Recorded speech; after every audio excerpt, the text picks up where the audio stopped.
Well, good evening and welcome to Tucker Carlson Tonight. You may have heard that ABC canceled its most popular scripted show yesterday after a lead actor sent out a series of bizarre tweets, which she later blamed on sleeping pills. You've read about it. But there's at least one upside to the Roseanne story. The left is now on the record opposing racism.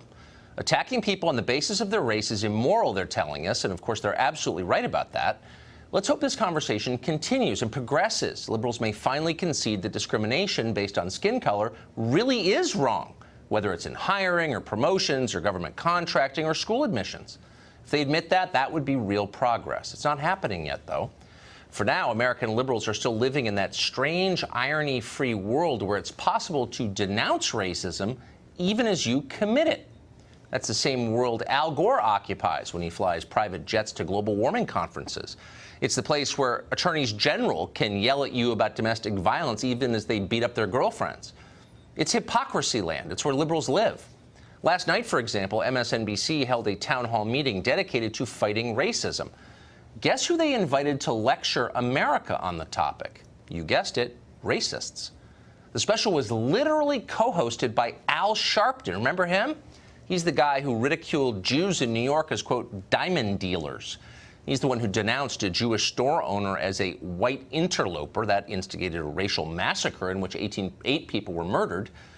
Also on stage last night was a guy called Tim Wise. Wise describes himself as a professional anti-racism activist, which ought to be a tip-off that he himself is a racist, which obviously he is. Here's Wise using MSNBC's platform to make ugly generalizations based on skin color. Watch this. White America has been raised to believe, A, the police are always the good guys, and frankly, that black lives matter less than white comfort. What you are saying is my discomfort with you right now is worth more than the potential that your life could be snuffed in 10 minutes. Wait, isn't that slander against an entire racial category? Oh, yes, it is. But let's say you want an even more nasty racial stereotyping. MSNBC is the channel for you. They've got it. Here's Tim Wise again. Keep in mind, this is what liberals are now claiming is the opposite of racism. The gentrifiers of today, their parents or their grandparents ran away from the city to get away from black and brown folk. And now their children and their grandchildren are saying, oh, the suburbs, there's only so many Olive Gardens I can go to, so I need to go back to the city and get my life in the city. But when I do that, I need to have my hot yoga studio and my pottery studio and my stuff represented. And if you intrude on that, I will then call the police. Are you taking notes on this? Are you getting this? They're telling you on MSNBC that because certain people have the same skin color, they all have the same dumb attitudes. They like the same crappy restaurants. They spend their free time pursuing the same frivolous hobbies. And by the way, they are all, every one of them, immoral. You can tell by the way they look. That's the official position of the American left, the same people currently accusing you of racism. Christopher Harris is executive director of Unhyphenated America, and he joins us tonight. Mr. Harris, what do you make of that, watching that?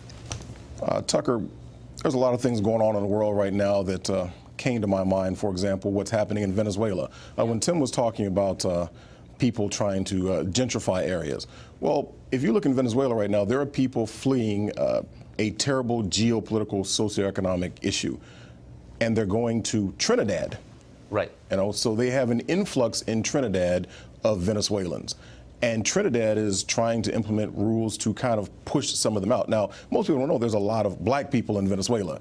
They don't all look like Hugo Chavez. In fact, South America got one of the largest percentages. Over 50% of the slaves who were taken from Africa were brought to South America, places like Brazil and Venezuela and everything like that. And so here it is. You have people who are black who don't want other people who are black flooding into their country. So maybe it's more an economic issue. And I think, by the way, there are fair questions to raise about radical demographic change. For sure, it upsets people, and I understand that. But to pretend that it's all about race and that one race is worse than another race Isn't that the definition of racism? Absolutely. Tim Wise is going to be able to pay his rent this month because he's a racial pimp. That's what he is. I mean, that's what he does. Is he travels around the country, going to colleges, telling young white men and young white women that you are a racist and that you're a benefit of white privilege. And they go on and they tell their parents how terrible they are because a guy named Tim Wise came to my college and told me that I have white privilege. And essentially what Tim is doing is he's assuming a privilege that, quite frankly, I don't acknowledge that he has. You know, I have zero sense of inferiority. And that's one of those things that someone like Tim wants me to believe. In fact, when you think he wants you to have a sense of inferiority. Absolutely. And President Bush talked about it. He said it's the soft bigotry of low expectations. Yes. And that's what's happening around the world. It's what's happening in America, that they're constantly trying to tell young black men and young black women that you have no chance in America because of your pigmentation. But no one wants to talk about the fact that different demographics, all black people are not African Americans. My wife is actually, her parents are from Panama. Her parents came here legally with nothing. They were able to climb the socioeconomic ladder. Both of them attained their degrees. Both their daughters attained their degrees. But yet there are people who are, you know, I guess someone would call me an African American. I don't answer to that term. I'm an American black person. Obviously, you can tell by my pigmentation I'm black. But there's lots of people, even in my extended family, who have not attained what some of my in-laws have attained, regardless of the color of their skin. But Tim Wise would have you to believe that simply because of the color of your skin, you can't be successful in America. And you know what? President Trump, God bless him, what he's doing with the economy right now, it's helping black people. Where do you think a country winds up where the official position is that the races are different, some are more moral than others, and basically they should hate each other? I mean, that is the message that a lot of our elites are foisting on the rest of us. What does that do to the country? It tears it apart. Quite frankly, they're agents of chaos is what they are, is that they make their money, like Mr. Wise, by helping to tear people apart. With Unhyphenated America, when people ask me what is Unhyphenated America, I said, we are what we sound like. We're an organization that believes that America's best when it's unhyphenated, that if you believe in, if you embrace, if you promote the principles of life, liberty, and the pursuit of happiness, then you're an American. And if there's no need for any prefix or suffix, you're just an American. And that's what needs to be preached and taught on our college campuses instead of having the Tim Wises and the Al Sharptons. Liberals, when I was a kid, I'm 49, not that old. Liberals used to say what you're saying. They don't anymore. Thank you. That was really nice to hear from you. Thank you, Tucker. I appreciate it. Well, the media were in, of course, consensus agreement on who was responsible for Roseanne Barr's career-ending tweets. Watch. We have a president who was elected after trafficking in barely cloaked racial animus. And so we're seeing a lot of other people who are in many ways mimicking this type of language. This kind of stuff is a direct byproduct of how Donald Trump behaves, the things that he has said, the things that he does not condemn. And we have to stop pretending that this president has nothing to do with it, that he's not emboldening racist and racism and giving them a platform and making it okay. Richard Goodstein is the lawyer who advised both of Hillary Clinton's presidential campaigns. He joins us tonight. Richard, I don't begrudge any political party or its surrogates in the media, you know, the opportunity to grab an advantage when you see one. But on the subject of the tweets, which no normal person would defend, they're awful. Why the impulse to immediately make it a partisan political issue when there's a human message in this conversation, which is don't attack people on the basis of their race? Right. Like, it's that simple. Why the impulse to make it partisan? Well, certainly what Roseanne Barr did was pathetic, not just to say it, but then to blame it on ambient. And remember, she also said it was Memorial Day. I mean, it was, and this is somebody who had said the exact same thing about Susan Rice, who had basically defended the whole Seth Rist. I mean, whatever. She's gone down one rabbit hole. You don't need to convince me the tweet was bad. I'm there already. Well, no, actually, there are people I suspect who actually are, kind of joining to her defense, right? Oh, this is somehow her First Amendment rights are being infringed. I think but I'm not making that. What I'm saying is, look, for most of my adult life, the senior Democrat in the United States Senate was a former Klan recruiter, okay? Robert Byrd. A lot of things named after Robert Byrd. I'm not even attacking Robert Byrd. He apologized. But, let's get a little proportion here. The outrage is selective.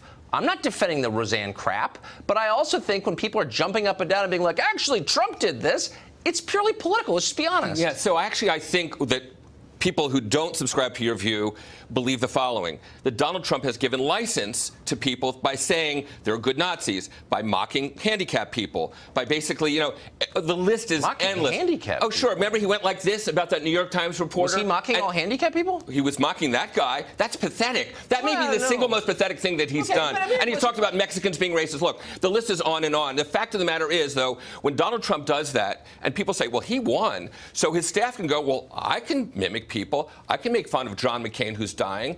I can, you know, that's the problem. Then so people who are supporters think at his rallies, you've heard people who covered his rally said these people were lovely, and then the rally would start, and they would say the most anti-Semitic, anti-female. So look, I've been on television for 20 years through Democrat and Republican administrations, and the volume and the nastiness, the hate mail I received remains pretty much constant. I didn't blame Obama for the attacks or the death threats I got 5 years. I mean, let's just be totally real here. It's not. Look, I understand you don't like Trump, but this is a much larger question, and part of the question is, do people who are engaging in racism, like Al Sharpton, have the right to lecture the rest of us about racism? Do they? Is Al Sharpton the spokesman you want against racism? No, really? He's not. Oh, okay. I agree with you.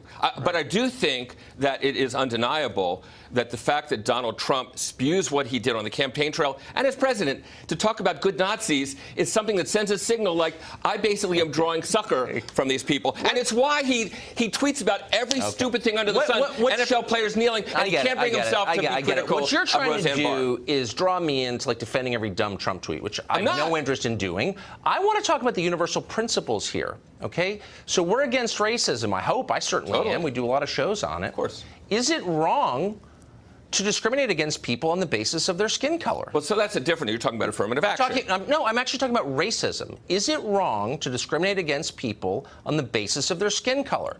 And if it's not, then why do we care what Roseanne said? But if it is, I understand why we're upset. Right. Because you shouldn't attack people on the basis of immutable characteristics. Right. Do you agree with that? I think that Roseanne Barr and people like her who talk about black people as apes are wrong. I agree with that completely. I think it's disgusting. But what's the principle?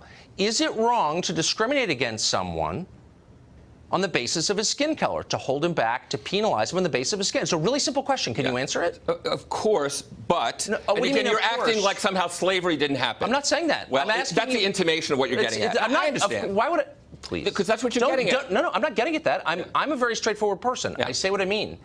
And please don't attack me. I'm asking you about a principle. Right. Which is it wrong to hurt people, to hold them back, deny them things they would otherwise get because of their race? It's a really simple question, yes or no. I agree that people should not be discriminated against. Please answer the question. I'm saying they should not be discriminated against their race, but we don't have a colorblind society.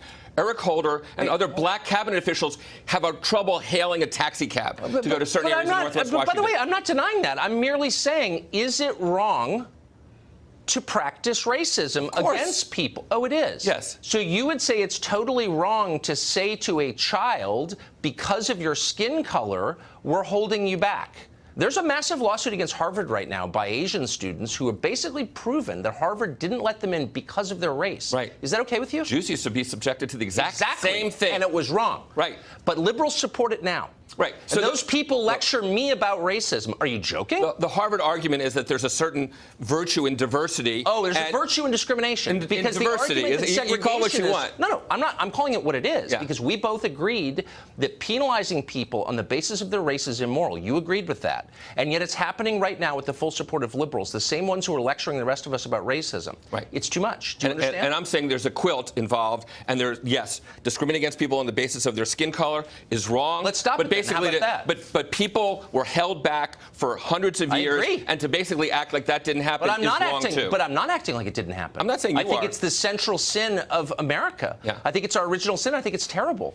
But I don't think that racism is okay, and liberals do. Right. And I just want to be clear, and I want our viewers to understand, that is the official position of the Democratic Party, is that hurting people on the basis of their race is A-okay. No. The official position of the Democratic Party is that we have to take cognizance of the fact that what happened for 200 years, and if we act like it didn't happen, and that somehow or other we reach a point in life that we just act like skin color doesn't matter, that is basically ignoring the obvious. So the Chinese kid who arrived here 20 minutes ago suffers for that because of his race. No question. And that's okay with the Democrats. The same ones giving us lectures during their anti-racism summits. Yeah. Yeah, as I said, I think what the Chinese students are arguing about at Harvard has merit, as it did for the Jews. Right, but 80 it's not a years big ago. deal because they're Chinese. So No, not the I least. get it. I'm with them. Yeah. I hope so. I am. Thank you, Richard. Good to see you. Sure. We just found an amazing series of old blog posts that, as far as we can tell, have received basically no media attention. The person who wrote them looks in retrospect like a prophet calling for America First policies at least a decade before Donald Trump entered politics. In the days after Hurricane Katrina, for example, the blogger in question suggested that native-born Americans, not, quote, low-paid Mexican workers, ought to rebuild the city of New Orleans. In 2006, the blogger said this about her television viewing habits, quote, I love Lou Dobbs. His show has become required viewing around my house. The blogger largely agreed with Lou Dobbs on immigration. Quote, flying the Mexican flag on U.S. soil strikes me as incredibly presumptuous and insulting to the U.S. The blogger went on to argue that illegal immigrants to this country are not coming here because they embrace our ideals. They're coming for money, which they then send back to Mexico. And she made a pretty clear-headed, evidence-based case for that. In a 2005 post, the same blogger attacked Democrat Howard Dean for using racist, anti-white rhetoric in a speech. Quote, tagging the other side, the Republicans, as the party of whitey may sound just like the way to get these minority voters back, but it so misses the point. The blogger later scolded Howard Dean for insulting Christians and white Americans. Who wrote all that? We could give you time to guess, but you'd never guess. Believe it or not, it seems like the author of what I just read was Joy Reid, the now totally dogmatic, race-baiting MSNBC weekend host. According to the Internet Archive, Joy Reid apparently posted those views on her now-defunct blog more than a decade ago. She wouldn't do that now. MSNBC would fire her right away for the crime of independent thinking. We repeatedly contacted Joy Reid's lawyer and MSNBC Today for comment, and no one responded to us. It's possible that Reid will claim those posts were written by a mysterious hacker. She's claimed that before, the last time she got caught with embarrassing blog posts. Maybe she'll blame the entire thing on Vladimir Putin himself or some nameless Macedonian agent. Or maybe she'll do the unexpected and admit that there was a time, before the revolution currently in progress, when she was actually kind of smart and reasonable. We await her explanation. Billionaire George Soros says Europe's path to survival is open borders and higher debt level. Nigel Farage weighs in on that idea next.